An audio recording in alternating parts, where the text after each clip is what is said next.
makers and creators. I'm Catherine Harris with SHEERSTITCHERY, and if you're new here, I do sewing and DIY tutorials each week. So smash that subscribe button down below so you can catch more. This week, I wanted to share with you a sew along for the Elevation Hoodie from TERRA'S Treasures. And it also happens to be the December subscription for Thread Crate. So I'm going to start off with the sew along, but stay tuned because at the end, I'm going to do a pattern review as well. So let's get to it. So guys, I have a Thread Crate 10% off discount code for you if you use SHEERSTITCHERY at checkout. I will also have a link to Thread Crate in the description down below. I also wanted to mention it is an affiliate link, so I get a small percentage if you choose to buy, but it is a win-win because you will save 10% on your next Thread Crate purchase. Bum bum bum ba-dum ba-dum bum bum bum bum bum ba-dum ba-dum bum bum bum bum ba-dum ba-dum bum bum bum bum bum ba-dum ba-dum bum bum bum bum ba-dum ba-dum bum bum bum bum bum ba-dum ba-dum bum bum bum bum ba-dum ba-dum bum bum bum bum bum ba-dum ba-dum. So we're going to start by preparing the pattern pieces. So what I did is I used my midline markers, so those highlighters that you use for school, and I color coded all of my pattern pieces based on what color they would be because there is color blocking in this. So there are 4 different color codes, and just to note, the bands should be in ribbing fabric. So I've done that in the same as my pink, but just so you know, that's how I did it. Next, we're on to the bodice and the color blocking piecing. So we're going to start with the back bodice here, and I've got the lower portion and then the middle portion. And I've placed them right sides up, and then I'm going to place it right sides together, flipping the smaller portion down, and then I am just going to pin in place. That being said, I did find a faster way by clipping first, but I'll show you that just a little later. So I'm just pinning this in place to ensure that everything matches up nicely.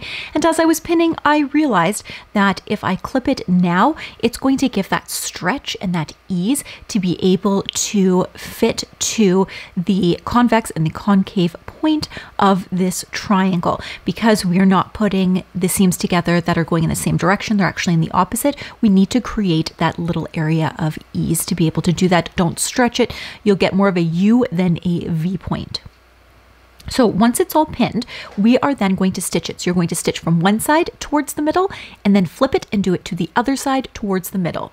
So I have put a stretch on my sewing machine in that little lightning stitch, and I'm just going to sew down. And then as I get closer to the point, I am just being careful that I am catching the other side of the fabric and I'm not creating like a hole from where I had clipped.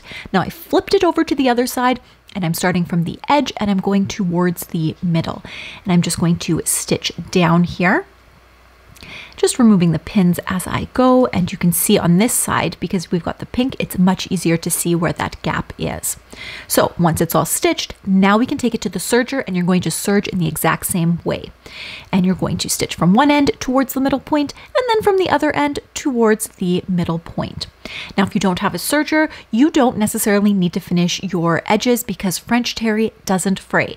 But if you're a stickler and you really want to make sure this lasts, you can use a zigzag stitch to finish those edges. And so this is what it will look like. And if you used a serger, do not clip the middle serger tail.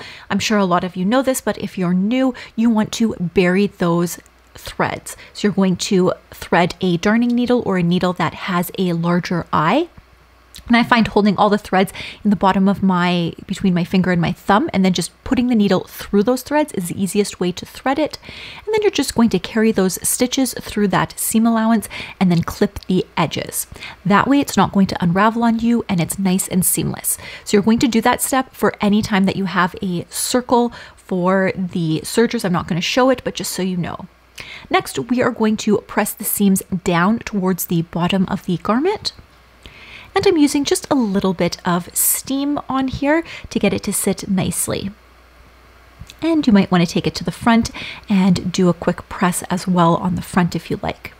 Now for the top portion on the back bodice. So right here it's laid right side up, and then we're going to flip it so that it is right sides together. Clip first, much faster. And then we are going to add the pins in. So you'll notice I'm adding my pins in vertically so that the heads of the pins are out on the edges of the seam. That is because I can pin all along the same side without having to flip it, because I do flip it upside down when I go to sew it, and then I'm able to pull the pins out. If you put the pins in the opposite way or with the line of the seam allowance, you are not going to be able to pull those pins out when you flip it over at the sewing machine. So now that that is done, we are also going to give this one a press so that we can press those seams down towards the bottom of the bodice. And so I'm just doing this with a wee bit of steam. And now we're on to the front of the bodice. And I'm just marking where our welt pockets are going to go on here. And if you create the little notches in your pattern, you can go right through it. It makes it so much easier than that pin method. So next we're going to take the welt pockets and we need to add the interfacing on the wrong side of those pocket pieces. So there'll be a little dotted line on there which shows you where you're going to put that interfacing, and that's what you're going to iron on. And I use a woven stretch interfacing because they do have interfacing for wovens and for stretch, and I don't like the ones that are like particle based where they're kind of fused together. I like the ones that are an actual fabric. So this is made for stretch fabrics. Next, in order to get my welt pocket markings that I'm going to put on here, I'm actually just using my notcher and I am clipping it out. In the instructions it says to cut it out. That's overly complicated and you've got these extra pieces you don't need. This way, so much easier in transferring your pattern markings. Then I'm just taking a small quilting ruler and I'm going to draw in my rectangle here. I'm also using the quilting ruler because I can match up to make sure that I have it even and straight all the way across, whereas if you cut it out, it might not be even and straight. I'm just drawing in the dog ears here for a later process for you. But the next thing we're going to do is we're going to match up the dots that are on the pattern piece with the dots on the placement of the welt pocket. So the way in which we're going to do this is you're going to grab a pin and you're going to put that through the hole in the welt pocket top piece as well as the one on the bodice of the sweater. And we're just going to place it in there, and now we know it is perfectly aligned. Now I am just going to pin along the perimeter of our top welt pocket piece. And then we're going to stitch the welt pocket starting in the middle, going all the way around. Reduce your stitch length to about 1.6, and you don't need a stretch stitch. You want to have a straight stitch on this. So I'm starting in the middle, and I am not backstitching. When you do a welt pocket, never backstitch. And when you get to the corner, you're going to place your needle down, lift your presser foot up, and then you are going to count your stitches. 1, 2, 3, 4, 5, 6, 7, 8, 9, 10, 11, 12, 13. I've done 13 stitches. Now I'm going to stitch along my line, going straight towards the other side. And when I get to the corner, I'm going to count another 13 stitches. The reason you do this is so that your welt pocket is even, because no matter how hard you try to measure and draw, it is not going to be exactly even. But if you count those stitches, it will be. Next, I am going to continue towards the center, and then I'm going to overlap where I had stitched before. This creates that form of backstitch without giving it a bulk. If you do a backstitch, you're going to have a bit of bulk there, and it might not be as straight, so it's crucial when doing that welt pocket to not backstitch. Next, we are going to cut the center between those dots. So I'm just using my rotary cutter to cut that, and then I'm going in here with my scissors and creating those little dog ears on a triangle to the points. Now don't clip through your stitching, but get as close as you can to that edge. And once that is all clipped, we are going to then press it. So we're going to pull it through to the wrong side of our garment. And I'm just arranging this how I want it to be, and might I say that the interfacing makes it so much easier.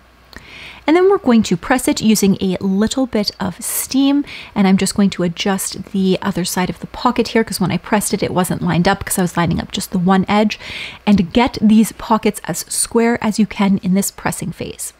Next, you're going to flip the pocket out and you are going to press up that one edge, because this is going to be where we're going to form our welt, because we're going to fold it back down on itself, but we're going to line it up with that top edge, and it should be about 1 inch, or sorry, half an inch from where the stitching line is. So I'm just lining it up to the top edge. You don't want it to overlap and you don't want there to be a gap, and press that in place. So once it's pressed in place, it's going to look something like this. Your welt pocket is really coming together. The next thing we're going to do is we need to stitch down those dog ears along the welt. So you're going to place a pin in just to hold them in place, and then we're going to stitch as close to that edge as possible. And we're going to do the same for the other side. So let's pop on over to our sewing machine, and remember we still have a lowered stitch length. And here I am back stitching, and then I am going to stitch on here as close to that folded edge as possible and back stitch at the end. And this is what it is going to look like. And then when you fold the pocket up, it is going to be secured and look just like so. So now that we have that in place, this is what it is going to look like, and we're going to top stitch around the edge. So with this, I changed my stitch length to a regular stitch length, and I started on the side piece because we don't want to see any back stitching on any of the main welt areas. And I am just stitching along here and then going back down the side. And then I want to stitch in the ditch, and what that means is in the area of the fabric where it joins from the main bodice to that welt pocket, we're going to stitch in there so that that top stitching becomes invisible and you don't actually see it. And then we're just going to do one little back stitch here once we get back to our main point, and then you don't see the back stitches. Let's do that to both sides. And then next we are going to fold our sweater in half, and I do not want a seam inside my pocket, so I am folding it right sides together. And I'm pinning in here, and then I'm just stitching going down. And with this, I did not use a sewing machine and the serger, I just serged the edge because there's not going to be a lot of tension in that area.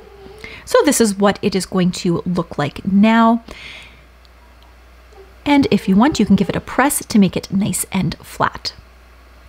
Now we are going to put the pocket piece along the top, and this is going to create our pocket, the inside kangaroo pocket. So we're just going to pin both the pocket pieces together, being sure you do not catch the bodice of the sweater in it. And we're going to get the corners as well. And I am matching up my centers, so I have marked my center piece on here. You can see it with the fold, so I didn't actually have to mark it, but just make sure that the centers line up so that everything is even and not stretching wonkily. And we're just going to sew around the perimeter. And I just serged that as well. I didn't take it to the sewing machine first. And this is what it is going to look like. Next, we are going to top stitch just on the one edge along the outside to tack that piece down so that we have it attached nicely so that there's not a lot of strain on that pocket. So you're going to follow the same stitching lines.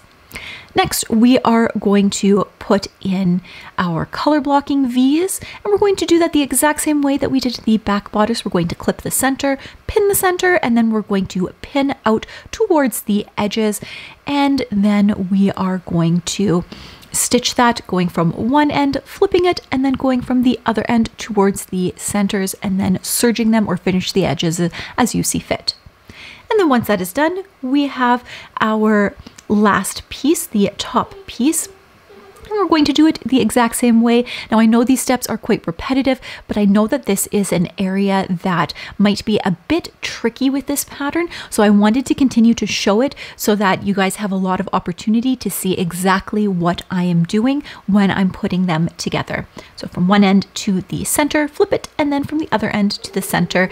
And as we did on the other one, make sure to press these down towards the bottom of the bodice. So the next thing that we are going to do is we are going to attach these shoulder seams. So we're just going to pin that in place, and I did stitch this on the machine and then serged it because there is a bit of tension there. Now on to the hood. So with the hood, we are going to transfer our markings. Now there are two sets of markings, one for the right side of the hood and one for the left side of the hood. So you just want to make sure that you are transferring the right markings on the right side. And what I have done is I've actually circled which side I am going to use for the front and the back on my pattern, so that if I make this again, I know exactly what to do. And this is for the offset buttonholes or rivets that you're going to put in. So then you're going to take your 1 inch by 1 inch square of fusible interfacing. This one is not a stretch one. I actually used a woven interfacing for this because I want it to be very stable, because I'm going to be putting some eyelets through that. And next I am going to place the other side on, and then we are going to attach our eyelets. So first I used a leather punch to create the hole. You can also do a buttonhole with this one as well. And it didn't work quite as well on the knit as it would a woven or leather. But I just used my scissors to clip that out, and then we have two pieces that come with your eyelets. You've got a thicker piece that is going to go on the front of your fabric, and you're going to push that up through the hole, and then you are going to place the inside piece just over top of that. And then you're going to place the form on top, and then you're just going to pound it down. It would be ideal if you could get it in one swift movement. I had to do a couple, and yeah, I should have done it with my press, but you wouldn't see that on camera. So now that we've got those installed, or your buttonholes in for your drawstring, then what we're going to do is we are going to attach our hood together. So we're going to do the back seam. So I'm just pinning along this with right sides together, and then I'm going to pop it over to my sewing machine, sew along the seam, and then serge the edges. Now we are going to create the casing for the drawstring. So we're going to fold it over a 1/4 of an inch on the one end, and then we're going to fold it over 1 inch, and this will create the casing for our drawstring. It also provides the exact seam allowance needed so that you don't break a needle when you're sewing by where the eyelet is that you have placed. And so I'm just going to continue to pin all the way along here, going from one end to the other end. And when you stitch this, I didn't use a stretch stitch, I actually just used a regular straight stitch. Make sure you match up the center piece as well in the center of the hood, so that all the seams are laying in the right direction, so you don't have extra bulk or anything twisted inside that casing. And once you get to the end of this, you are going to sew close to the edge of this, creating that casing. So just stitch all the way around. And now we have our casing. It is all done and complete. And now we are going to create that crisscross cowl hoodie version. And the one that's got the longer piece that's inset deeper into the hood is the one that goes on top.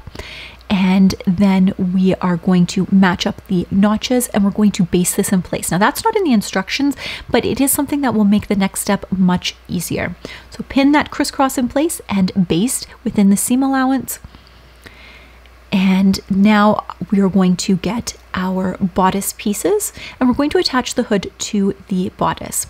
So it is currently in a circle, so we are going to have to place it right sides together. But before we do that, I'm actually quartering this, and I'm quartering the hood as well. So I'm just marking where the center front, center back, and the sides are on both the hood. I didn't have to do the side seams on the hood because the seams denote the side, because this will enable us to properly match it up within the circle. So I'm matching the center front to center front, and then I am going to match the side seams with the notches that I created. And you're going to make sure that the seams on your bodice are pressed towards the back, as opposed to the front, or one going one way and one going to the front, one going to the back. So once I have this all quartered off, the next thing I'm going to do is I am going to pin in the middle. And what I do is I kind of just stretch it and feel where the midpoint is, and I place the midpoint pin in first. And then I ease in the rest. So you don't want to overstretch it, but you want to make sure it's stretched so that they both fit each other. And once we have this all pinned nicely in place, I'm going to pop over to my sewing machine. I am going to sew around the perimeter of it. Then I'm going to pop over to the serger and serge it. And so once it is done, it will look something like this. And our hoodie is really starting to take shape. And once that is all done, we're going to move on to the sleeves. So with the sleeve piece, we are going to start with the lower half of the sleeve, right side up, and then we're going to grab our middle piece, which is that smaller V, and we are going to place it right side up as well, and then we're going to fold it down in on itself after we have clipped the center so that it's right sides together, matching up those 2 points, placing in a pin as always. I know this is quite repetitive, but I really hope that this helps you guys. And just continue to pin along here and stitch that in place, remembering to go from one side towards the center, then the other side towards the center. And once that's done, we are going to do the other side. So quick review, we are going to clip the center. Oh, and this piece is important. You want to transfer that pattern marking on because it is going to denote which is the front of the sleeve and which is the back of the sleeve, because we don't want to put our sleeves on backwards. So we're still going to pin this, and we're going to do it the exact same way as I described before, making sure that you sew it first and then go over to the serger. Now, you could do it all with the serger if you're very confident, but in order to match up those points perfectly, I would suggest doing it on the sewing machine first. Then, as we did with the bodice, we're going to press all the seams pointing downwards. And now we get to attach our sleeves to our sweater. So, with this, we are going to first find out where the front is, and that's obviously the side that has my hoodie holes with the little rivets. And then we are going to match up the color blocked pieces. So with that, first thing we're going to do is we're going to match up the front piece here. And so if you take a quick look here, I am putting a pin in as close as I can get to the seam allowance on the pink side of the fabric. And I'm going to put that in vertically. Very important that you put it in vertically because it is more stable that way. And then I'm putting a pin on the opposite side of the seam allowance, right on the white side. This would be a good use for a forked pin or a double pin, but I personally don't like using them because I like to take out my pins independent of one another. So I let my sewing machine needle come as close as I can to that first pin. I pull out the first pin and then I stitch over that seam hump. Then I pull out the second pin, and I find that it gives me a much more precise matching, especially when we're doing seams with color blocking where you're going to see that matching or mismatching if you don't get it right. Hence the reason I use 2 pins. And we're going to do the exact same thing to the other side. And then once that is complete, then we're going to continue to pin the rest of the sleeve going down, and then we're going to ease the fabric in the middle. And if you've marked the center point on your sleeve, you can match that up as well. And then we're just going to stitch around, and I thought I would show you this on the sewing machine first. So I am back stitching on this for security, and I am using that lightning stretch stitch. And so I just go over, I pull out that, I take a couple stitches over the seam, then I pull out my pin, and then I continue to sew as I would usually. Now here, when I went to pull out my pin, I accidentally pulled out both of them. Ugh, but it still worked. But if you can, don't pull both of them out at once. Do pull them out independently of one another, and be careful not to break any needles when you're doing that because you are getting very close to those pins. And so once I have finished that, I also take it over to the serger, and I will serge the edges of that because I want to have a lot of extra strength in there. And we just continue on how you normally would. And now our sleeve is set in, and you can see it is matched up perfectly, front and back.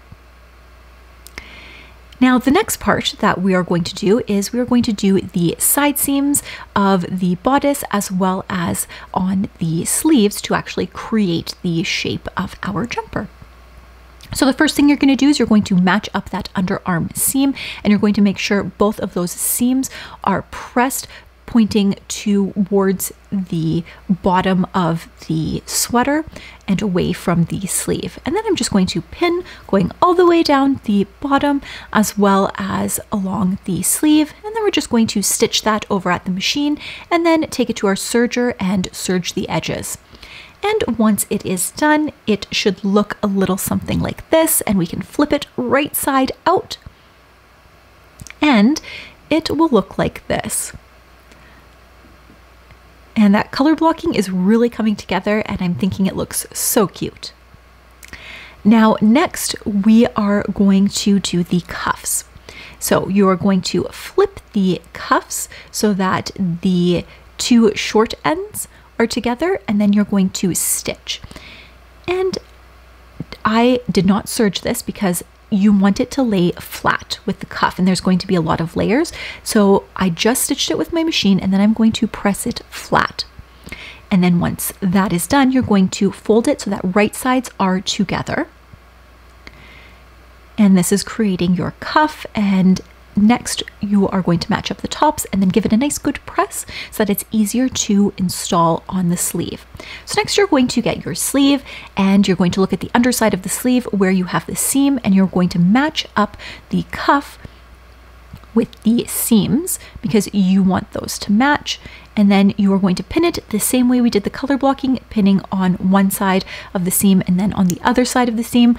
I did not do this in this video, but my cuffs still matched up. The next thing you're going to do is you're going to do the same thing we did with the neckline where we're quartering it, but because it's such a small space, I didn't do it with a marker. I'm just doing it by feel. So I can feel where the ends are just by stretching it, and then I quarter it, and then I take it to my machine and I stitch it and then serge it. And then when that is done, it will look something like this. And then when we pull it out, you can see it is matched nicely along the bottom band. Oh, now onto the bottom band. So we're on the home stretch here. Next, you're going to take both pieces of the bottom band and you're going to place them right sides together. And then on either end of the short side, we are going to pin those together. And then we're going to stitch them, also not serging them because we want them to lay flat. One thing to note is I think that it would be very handy to have this in one piece as opposed to two pieces. Then you only have one seam along the side. But that's just my own personal opinion and probably what I would change if I were doing it again. Next, you see I am marking here the midpoints on the right side of the fabric. Originally I did it on the wrong side, but I realized I'm not going to see that because it's folded in half. And just as we did with the cuffs, we are going to press this so that the seams are open. And then we're going to fold it wrong sides together, just as we did with the cuffs. And we are going to ensure that we are matching up those seams along the top. And we are also going to press this down. Once again, it will make it that much easier to install this bottom band. And as I'm going along, I am being sure to match up those seams so that they match up at the top, as well as my quarter points or those midpoints that I had put in with my blue marker. So you can see I'm matching them up here, making sure that nothing is twisted, because your garment will look a little wonky if you twist that band just slightly. So once this is all nicely pressed, we are going to grab the bottom of our hoodie and we are going to match up the edges. But before doing that, we need to create those midpoints to have the quarter effect. So we can do the same thing as we did with the neckband as well as the cuffs. So we are going to place them together and we're going to make sure that the raw edges are pointing out, and then we're going to match up the side seams with the side seams of the sweater, which you can see right here. So I'm just matching it up, and placing in my pins on either end of the seams so that we have it lining up perfectly. And then the next one I'm going to do is the other side seam, doing the exact same thing. So we're just going to add those pins in. And once the side seams are done, then we're going to do our next quarter points, which would be the center front and center back of both the bottom band and the bodice. So we're going to match those pieces up, and we're going to place a single pin in there. Now the next thing we're going to do, we have some extra ease because our bottom band is actually smaller than the top. So what you can see me doing is I'm actually stretching the fabric so it comes to a point where it is the same, and then I am pinching the fabric in the center, and then I'm placing a pin there, and then I do that again. So I'm just basically creating halves within each half and just making it smaller and smaller until it's pinned to a point that is manageable at the machine. So here it is in a bit of a speeded up version, but you can kind of see how I'm evenly distributing that, because if you do not evenly distribute it, it will look a little odd. And once that is stitched and serged, it will look like this. And now we're on to the drawstring. So we need to cut some strips of fabric out of the width of our fabric to create the drawstrings. So what I'm doing is I'm just cutting off the extra fabric here on the edge that had curled up from when I put it in the wash. It is crucial that you are going to wash, pre-wash and dry your fabric, because cotton French terry is going to shrink a lot. So when you're creating this drawstring tab, you want 1.5 inch strip the width of your fabric. So I'm just lining up the folded edge of my fabric with the 1.5 inch mark on my quilting ruler. And I am just going to slice that. You can see that I am pulling it down because my quilting ruler and my cutting mat is not long enough for the width of fabric for this French terry, because it is a longer width. I do believe it's 60 inches. And now that we have the strip created, we are then going to fold the strip right sides together, and then we are going to pin it. If you're truly ambitious and quite confident, you can just take it over to the serger and stitch it folded. If you do not have a serger, you can also stitch this on the regular sewing machine, but I would use a stronger stitch, perhaps a triple zigzag stitch, because it is going to have a lot of tension put on this when we go to turn it out. Now, if you got your fabric through Thread Crate and you're making this project, you will have gotten a bodkin, which will make this step so much easier. But if you are doing this pattern at home and you don't have a bodkin, I am going to show you the method with a safety pin. So with the safety pin, you're just going to put it in, push it through, and I sped up this process so that it was nice and quick for you. And then I'm going to switch over to a smaller safety pin, one that will fit through the metal eyelet that I installed, and I am going to feed this drawstring through the hoodie. So that channel that we had sewn earlier, we're just going to feed that through nicely, and you're just going to keep pushing that pin, and that pin enables you to really push that through the channel nice and easily. So once that is all pushed through and you've pulled it through the other side of the eyelet, what you're going to do then is you want to match up those drawstrings. So you want to feed it through as best you can so that everything lines up evenly.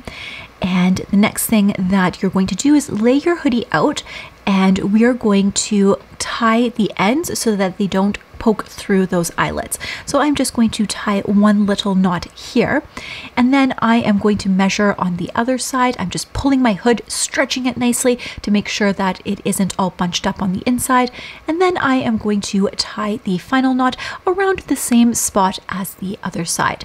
Then we're just going to clip those tails, and our hoodie is done. So now that we've got the stitching all out of the way, I wanted to talk to you a little bit about what I liked and didn't like about the Elevation hoodie.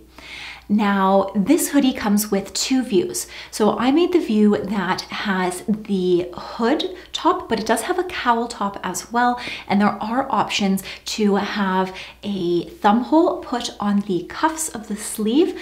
Personally, I don't like the thumb holes on the cuffs of sweater sleeves, mostly because I tend to wear sweaters around the house. And when I'm around the house, I am doing dishes, doing laundry, crafting, painting, and I'm constantly washing my hands. And so what I find is that my cuffs of my jumpers will get a little bit wet. So being able to just quickly push up my sleeves when I need to wash my hands is so much easier for me, because when I do have those thumb holes, I instinctively have to put my thumbs through them. I know I can wear them without it, but for whatever reason, I feel the need to do so. I don't know. Are you like that? Let me know in the comments down below. Now, I wanted to talk a little bit about the pattern and some of the details on that. So if you look at the line drawing, you'll notice that the pattern has a detail for the hood drawstrings so that they are lined up on the left side.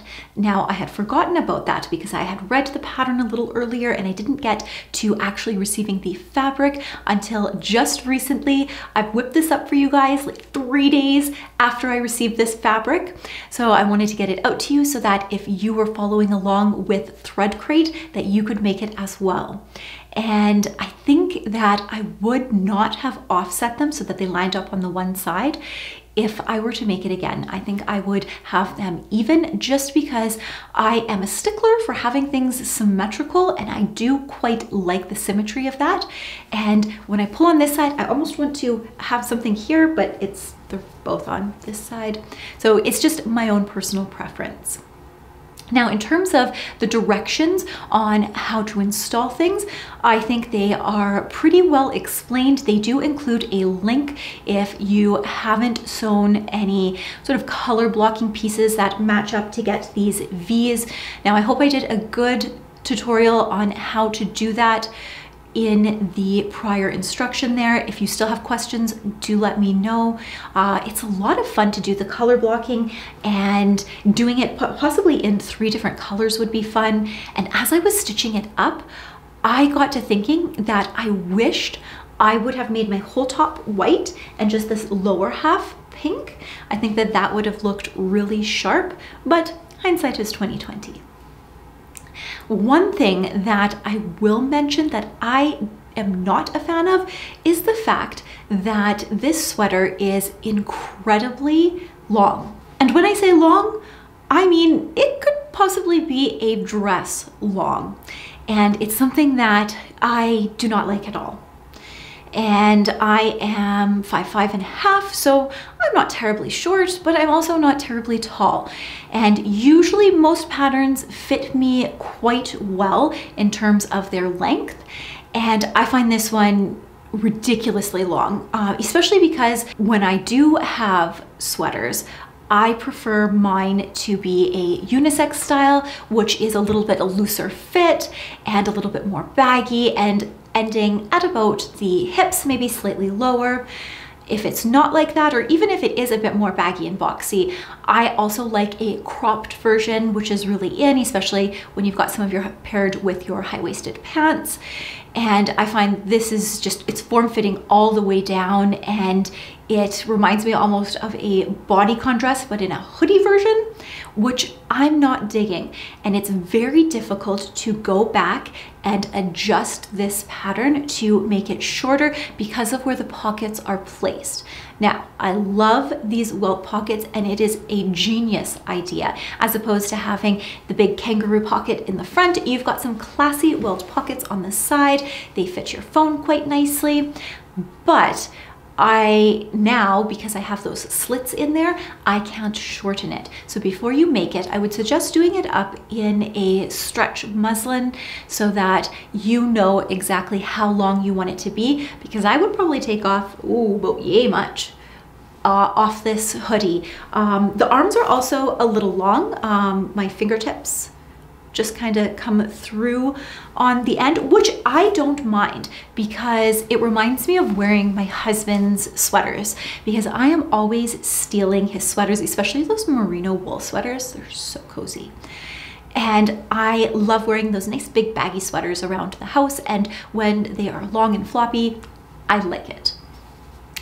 Personally, in terms of style-wise, I would like it a little less form-fitting, and I know that that's the style of how it's made, and it would actually fit quite nicely under an overcoat, perhaps if the hood wasn't so bulky with the cowl, because it is so close fitting. I think that if you made this version as just a jumper or a sweater without the hood versions and just created a little band here, that would actually be very cute. And I think I might consider doing that in another video or sometime down the road as well. Now, I would love to hear your thoughts on this hoodie, if you had any difficulties, what you liked, what you didn't like, or if you have any requests on any patterns you'd like me to review, please let me know in the comments down below. If you enjoyed this video or found it helpful, do give it a thumbs up because that really helps me. And if you haven't done so already, please consider subscribing. Until next time, makers, let's get our sewspiration on.